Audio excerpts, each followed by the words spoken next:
It's a returning champion, Elgintensity, aka Trapmaster Calf and the Furious Eyes. Behold, the Pepsi ad that everybody's been talking about. Pepsi got so much backlash that it pulled the ad and issued an apology. The fact that this triggered so many people proves that this is extremely effective advertising, and without the backpedaling would have been god-tier trolling as well. The ad starts with a group of protesters passing by Kendall Jenner's photo shoot. If you're wondering why Kendall Jenner's famous, you're not alone and you're probably older than 12. After a grueling day of standing, she notices Taboo from the Black Eyed Peas signaling her to follow him.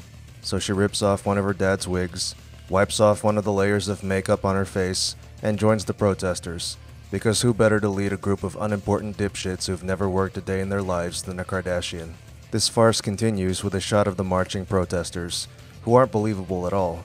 Not because they're smiling and look like they've showered recently, but because they're not breaking windows and lighting shit on fire. However, the ladyboys give this commercial some much-needed verisimilitude because it was filmed in Thailand. Anyway, this is where Pepsi tries to show how woke it can make people.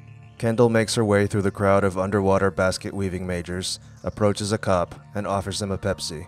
She can do this safely because if that cop tried to beat her ass, he'd miss, after which she'd escape by slipping through a crack in the floor. The newly refreshed cop decides he doesn't want to curb stomp anybody that day, and the plebs rejoice.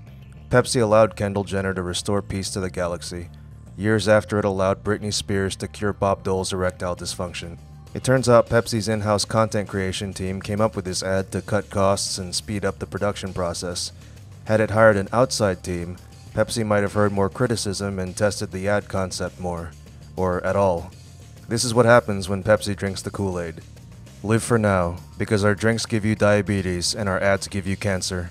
But I'm sure Pepsi will bounce back. If Kendall's dad can win Woman of the Year, then this high-fructose heap of shit can win an Emmy for Outstanding Commercial. Like the video and subscribe to the channel, now. Everybody drugs them body sometime. Everybody tries the gear somehow.